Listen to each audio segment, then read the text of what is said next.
Whoop. Okay, so I don't know what's in here, so let's go ahead and pull them out.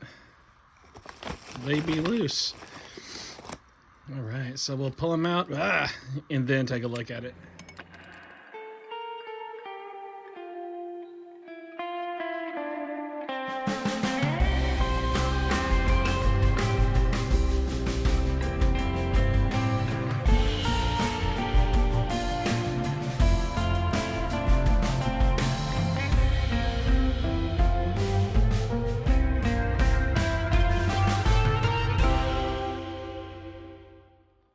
What is up, guys? So can you believe it? You don't know it, but this is my third attempt trying to make this video.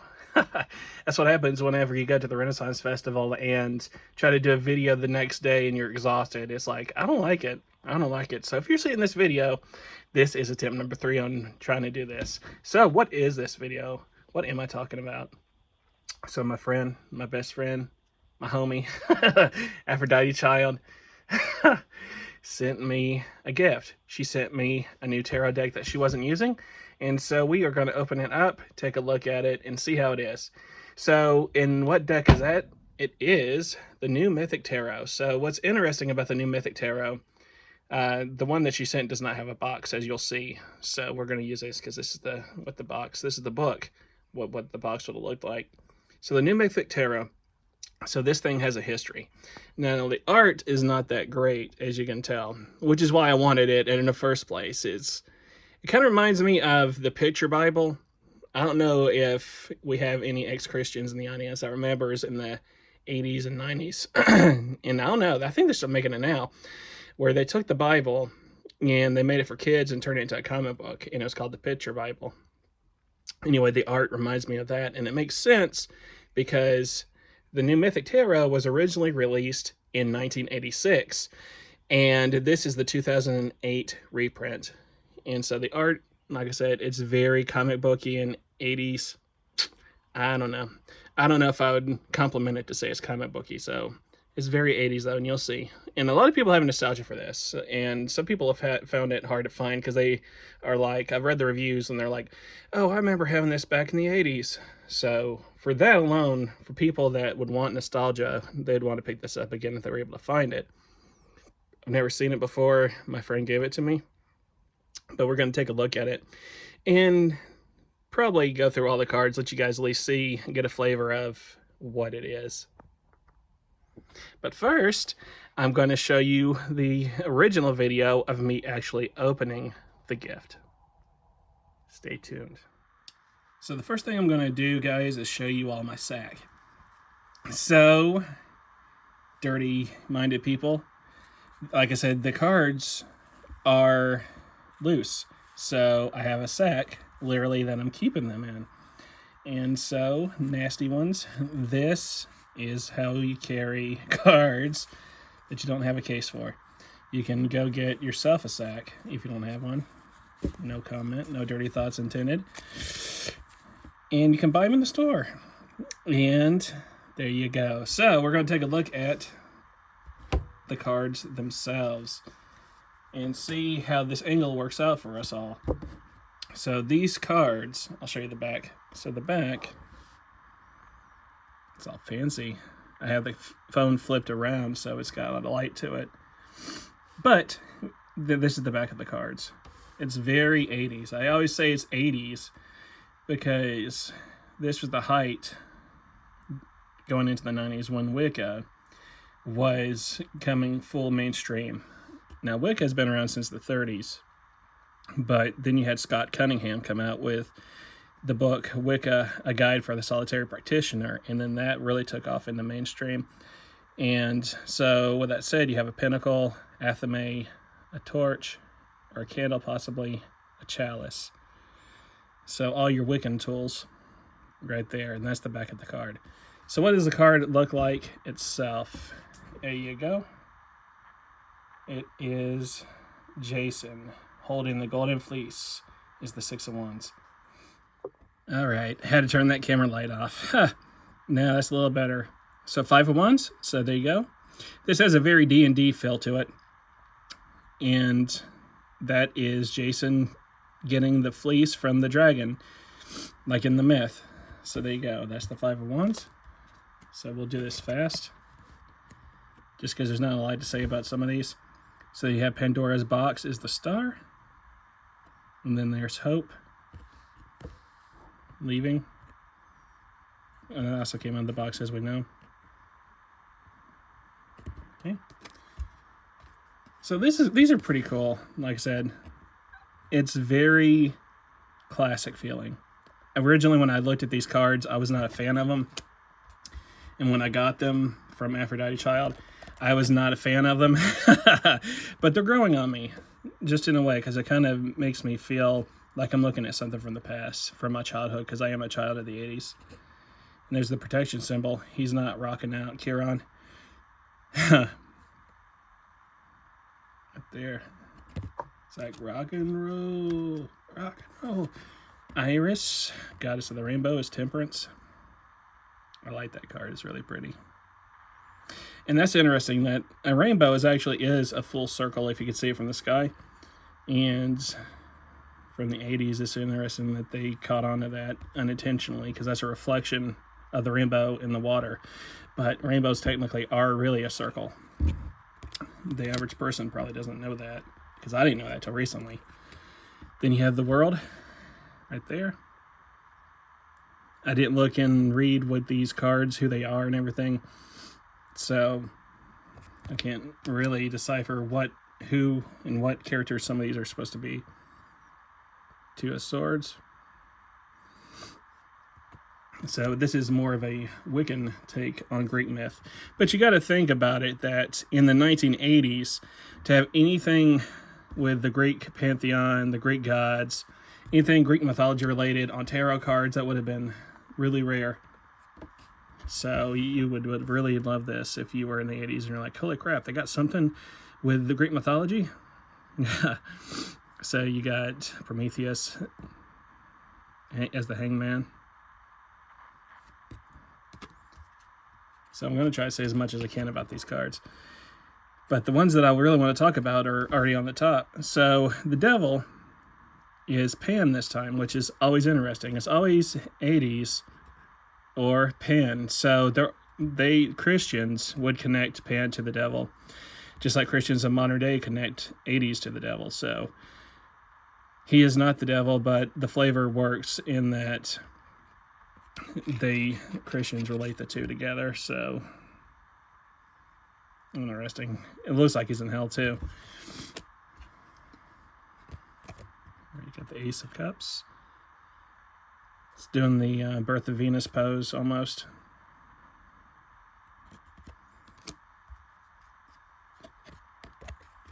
Let's see. Four of Swords. It's so funny. I'm looking at these cards and I have songs from the 80s like playing in my head right now. Two of Hearts, two hearts that beat as one. I need you, I need you. It's in my head right now. Let's see. Queen of Swords. Very 80s, where all the characters are very white. Two of Hearts. Look up that song. I don't know, I do not remember who sings that, but I think that's the song I'm thinking of.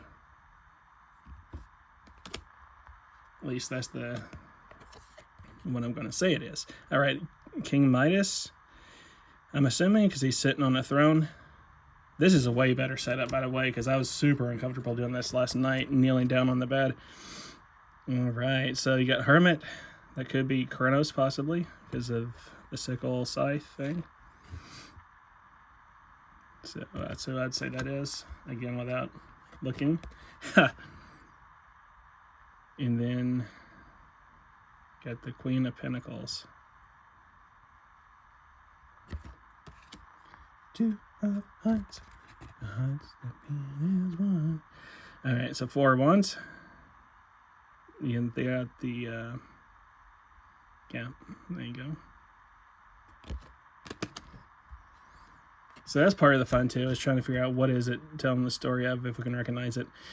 All right, you guys tell me what story that is right now. A boy in his field. It's a field of dreams. It's a field of dreams. I figured it out. We're playing charades. Let's see.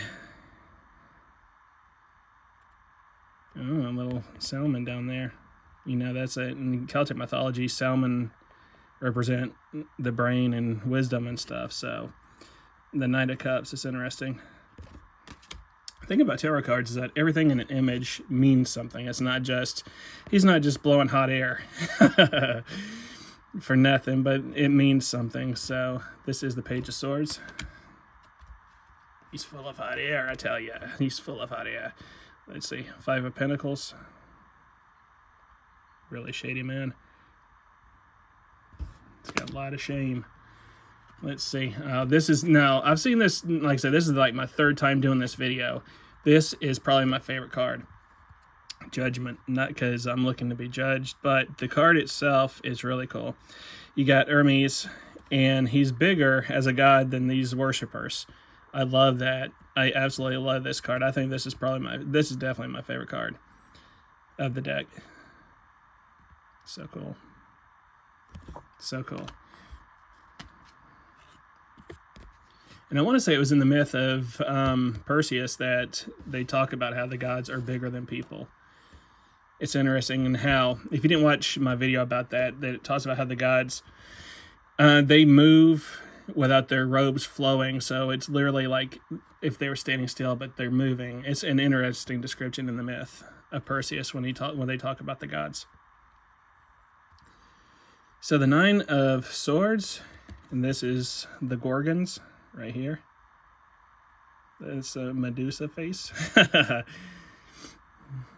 So those are the three sisters. So I'm assuming that this is the Perseus story right here.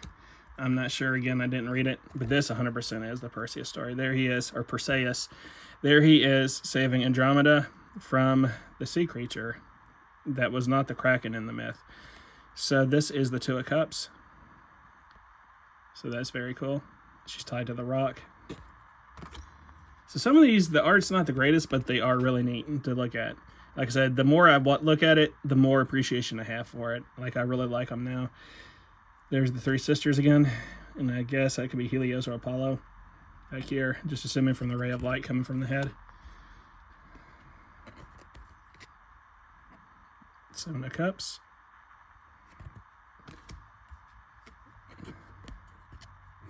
All right, so all you lovebirds will recognize this. This is the story of Eros and Psyche. So I'm not going to tell the myth of Eros and Psyche, but basically he would come and visit her in the night, and eventually she turned on a light to see who it was that she was sleeping with, and saw that it was Eros. And when she saw his face, he ran away. So that is Psyche and Eros as the Five of Cups. Two of Hearts. Okay, Four of Cups.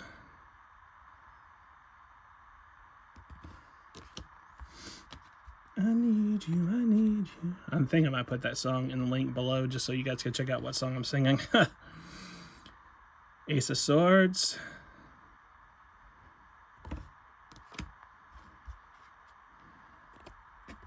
And you have King Jason with his golden fleece, holding the world in his hand. He's got the whole world in his hands. This is Pick Karaoke tonight. Let's see. Three of Cups. With the mermaids. And look how bright the moon is. Like I said, that's a symbol of something, because that's not just a moon for no reason, but that's a symbol. That's what's so cool about tarot cards. Apollo. I know that because I did look up what this was. So he is the sun in this deck. So there's Apollon. He's got the whole world in his hands. Let's see.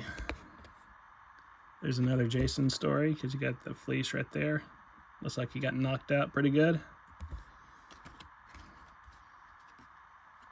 Here's Goth Persephone, was the high priestess. I think so, because, I mean, it could be, man, I almost said a bad word. Orpheus and Eurydice, because you could see that she could be a shade, and she's having to go back to the underworld because Or no, if Orpheus was up here, I would say that was definitely it. But I saw the pomegranate in the hand, and I thought that must be Persephone. That's, again, part of the fun. Look at that. Haha. He's like, can you put that down and help me get these? That's what Dad looks like he's saying right there in the Four of Pentacles. Nine of Wands. Is a raging storm.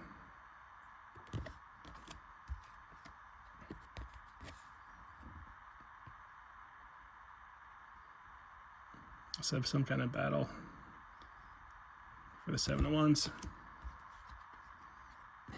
Now this is Hermes. He has his staff down and sword, and he is the magician.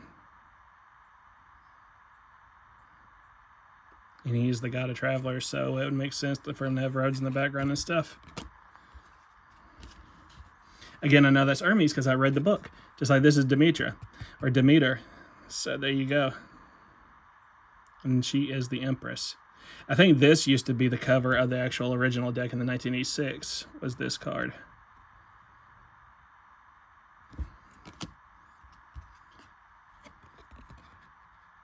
Got Eight of Pentacles. So yeah, it's a fun deck. I like it.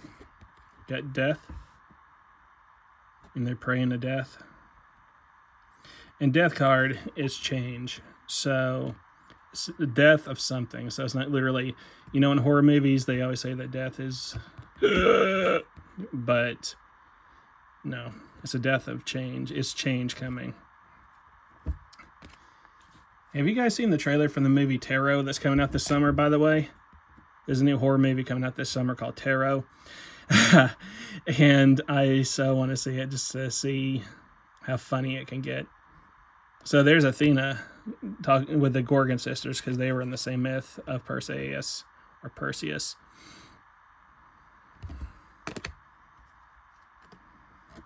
Heracles. That lion is not happy. Strength, of course.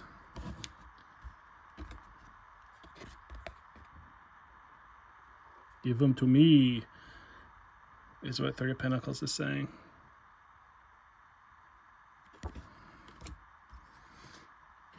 Like I said, there's not too much to say about these cards, so you just gotta fill the dead air with something. I don't think you guys want to hear me sing the whole video. Seven of Pentacles.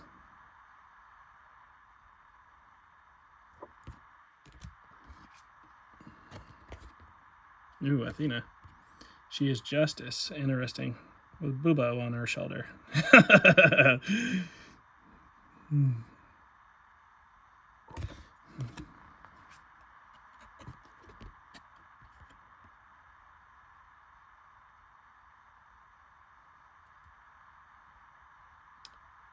It is a crab right there. I was like, what is that thing? It's a crab.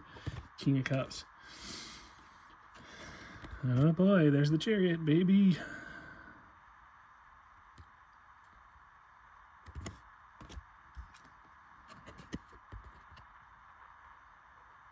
Ten of Cups.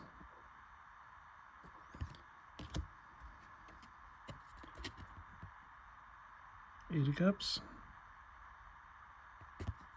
Oh. She looks like she's sleepwalking. The Knight of Pentacles. Two of Hearts. Dolphins. Eight of Wands. That could be the Dionysos Smith, wherever they jumped off the ship and they turned into dolphins, possibly. Poseidon is holding the Ace of Pentacles.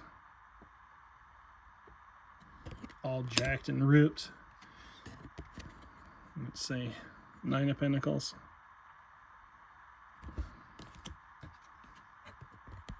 Pegasus, as Aphrodite Child would say. Knight of Wands.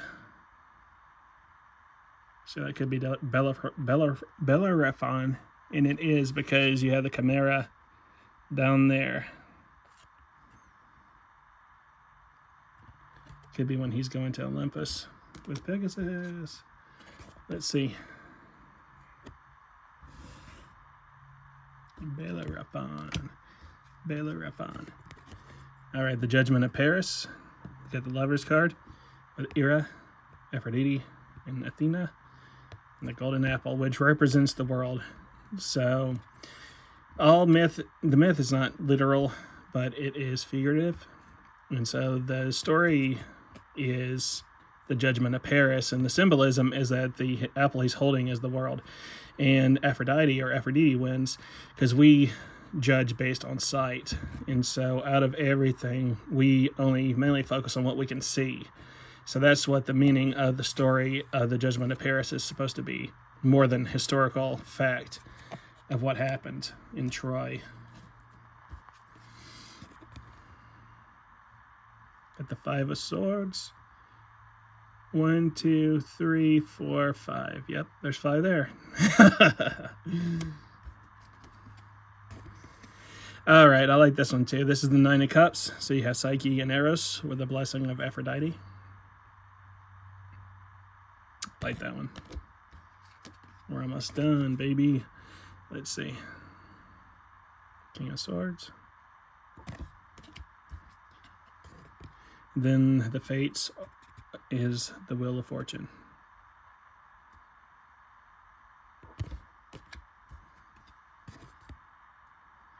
Page of Cups. Seven of Swords.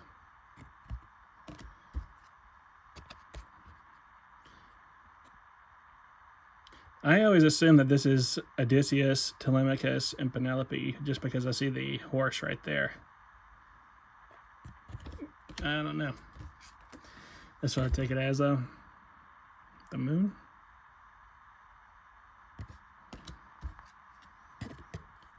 King of Wands.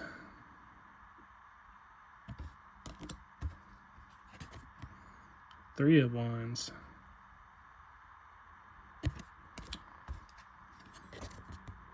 Six of Pentacles. Please, sir. Three of Swords. This is the definition of a guy not having a good day.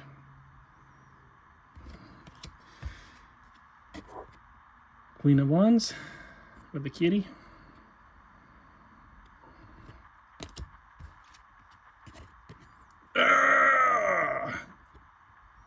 I can't tell if he's angry or if he's like, oh no, if it's that.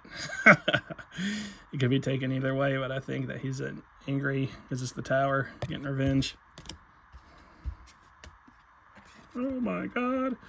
Page of Wands. This guy's having a lot of fun.